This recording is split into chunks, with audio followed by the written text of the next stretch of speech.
Kaugnay pa rin na balita, suportado ng Civil Service Commission ang pagpapatibay ng Freedom of Information Bill. Ayon mismo kay CSC Chairman Francisco Duque, mahalaga ito upang maisulong ang transparency sa gobyerno. Si Audrey Goriseta naman ang ating tagapagbalita. Nagpahayag ng pagsuporta ang pamunuan ng Civil Service Commission sa pagpasa ng Freedom Information Bill.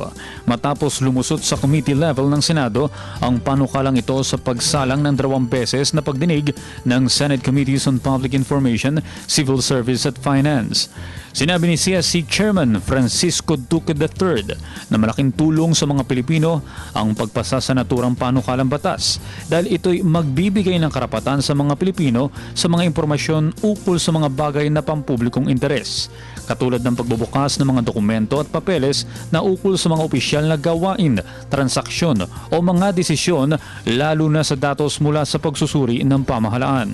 Naniniwala kami na isa ito sa nakakatulong sa pag-iibayo at pagtataguyod ng pananagutan sa gobyerno at ang kusang paglilinaw sa anumang transaksyon na pinapasok ng mga empleyado o ng opisyal ng gobyerno.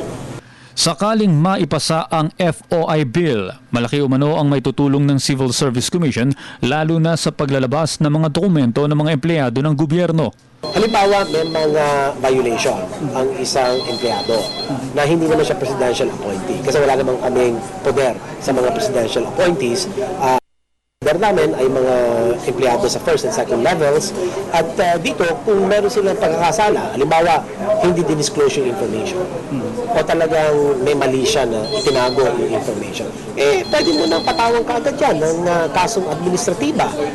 Malaki din umano ang maitutulong ng naturang batas upang maiwasan ang maling paglustay sa kaban ng bayan, gaya na lamang ng sumambulat na pork barrel scam. Ang FOI Bill ay isa sa mga agenda ng pamahalaan at ng Kongreso na may mithiing maibalik ang tiwala ng taong bayan. Para sa Telebisyon ng Bayan, Audrey Goriseta.